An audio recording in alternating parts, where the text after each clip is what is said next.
राम जय माता जय राधे श्याम। आप देख रहे हैं तुलसी तपोवन यूट्यूब चैनल और इस वीडियो में हम चर्चा कर रहे हैं माघ मास में शुक्ल पक्ष में पड़ने वाली एकादशी जया एकादशी, जिसकी बहुत बड़ी महिमा है अपने आप में। दुष्टन ने पूछा कि भगवान आप हमें यह बताइए कि साधु कृष्ण त्वया प्रोक्ता आदेवो भवनभो श्वेदजाशैव उद्व्याजश जरायुः। ये ईश्वर का प्रश्न था और उन्होंने ये पूछा था कि भगवान मैं आपको पूछना चाहता हूँ कि स्वेद जंडज और उद्भिद तथा जरायु जितने भी ये जीव हैं उन सबके कर्ता और पालक आप ही है। और ही यह बतलाया है कि माघ मास के कृष्ण पक्ष में एक सतला एकादशी के बारे में आपने बताया, लेकिन हे देव मैं शुक्ल पक्ष में की एकादशी के बारे में पूछना चाहता हूँ कि शुक्ल पक्ष की एकादशी कौन सी है, उसके बारे में आप हम बताएं। शुक्ले चका भवे देव कथेश प्रसाद किम नादस तस्या को देवस्तत्र पूज्यते, उसके कौन से देवता उनकी पूजा कैसे हो। तो भगवान श्री कृष्ण ने कहा ये राजेंद्र ऋषि मैं तुम्हें बतलाता हूँ, माघ मास के शुक्ल पक्ष में होने वाली एकादशी का नाम जया एकादशी है और वह संपूर्ण पापों को क्षमा करने वाली है। जया नामित विख्याता सर्व पाप हरा परा। इस व्रत के करने से संपूर्ण पाप जल करके राख हो जाते हैं, इसमें कोई भी संशय वाली बात नहीं है। पवित्रा पाप अर्तीशा कामला मोक्षलानाम ब्रह्म हत्या पंथीचा पिशाच विनाशिनी।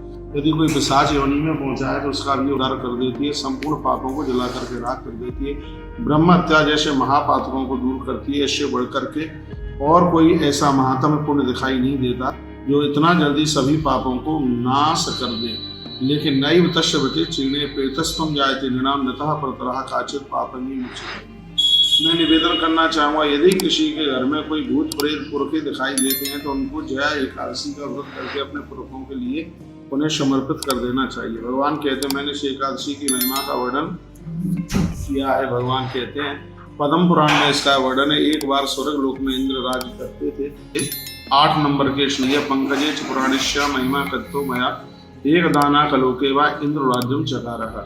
इंद्र राज्य करते थे, वहां पर देवता सुखपूर्वक निवास कर रहे थे, देवता अमृत पान कर रहे थे और अप्सरा उनकी सेवा में लगी थी। वहां पर नंदन वन पारिजात वृक्ष तथा और तरह तरह के वृक्ष शोभा प्राप्त कर रहे थे। एक बार अपनी इच्छा के अनुसार रमण करते हुए 50 करोड़ देवों के स्वामी इंद्र वहां पर नाचने लगे, ऐसा वर्णन किया गया है। एकदा रम्माणेषु देवेन स्वच्छयानपा नृत्यामास वही हर्षा 50 कोटि विनायक। वहां पर गंधर्व गीत गा रहे थे। पुष्पदंत नाम के गंधर्व चित्रसेन की भी चित्रसेना की पत्नी मालिनी के गर्भ से उत्पन्न पुष्पवंती, ये सब लोग वहां पर थे। पुष्पवंती के रूप में माल्यवानंद में मोहित हो गया था।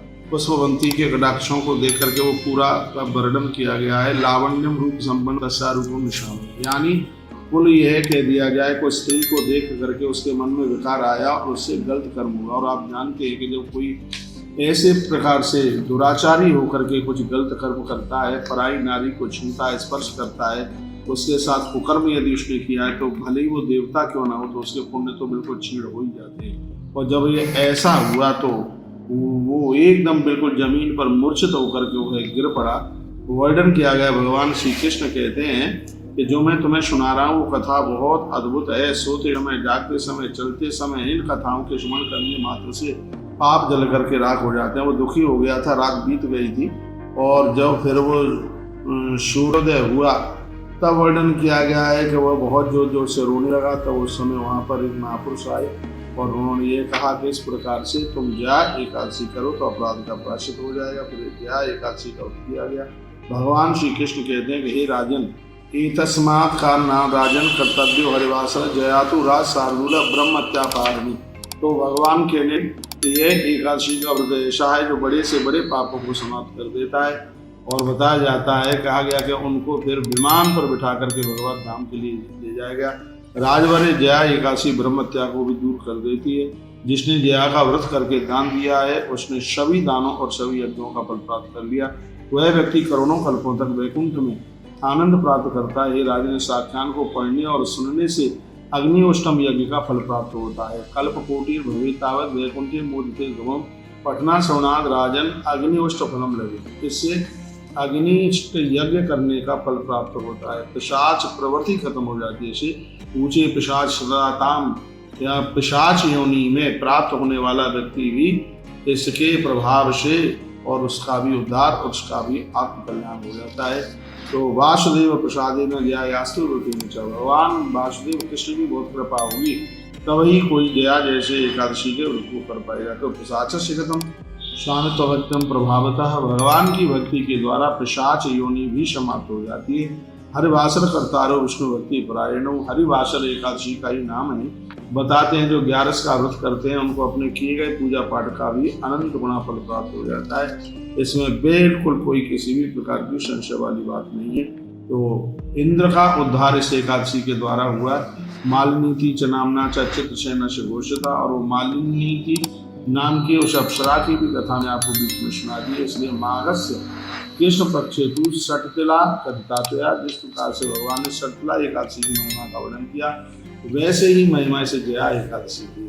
बहुत बहुत धन्यवाद उन भक्तों के लिए जिन्होंने ये जया एकादशी का व्रत किया है। इस वीडियो को आगे भी भेजिए जिसको और भी लोग लाभान्वित हो सके। मैंने पूर्व में भी बोला है, जो भी कोई एकादशी के व्रत की कथा सुनता है तो उसको हजारों हजारों गायों का गौदान करने का फल प्राप्त होता है। इसलिए हर एकादशी को हम आपको ये कथा सुनाते हैं। आप व्रत करते हैं एकादशी वाले दिन, वीडियो मोबाइल चालू कर करके इस कथा को मंदिर में बैठ के सुनिए, अपनी रास्ते में तो रास्ते में सुनिए, लेकिन इस कथा को सुनिए जरूर। और जो एकादशी की कथा मैंने आपको सुनाई है उत्तराखंड में भगवान व्यास ने जिसका वर्णन किया गया। बहुत बहुत धन्यवाद। ऐसे हमारे साथ जुड़े रहिए। अगली वीडियो में मैं आपको निवेदन कर रहा हूँ कि श्री एकादशी का पारण का समय क्या है वो भी सुन लीजिए। जब तक राम राम, आप अपना ध्यान रखिए। जय श्री कृष्ण, जय श्री राम, जय गौ माता, जय राम।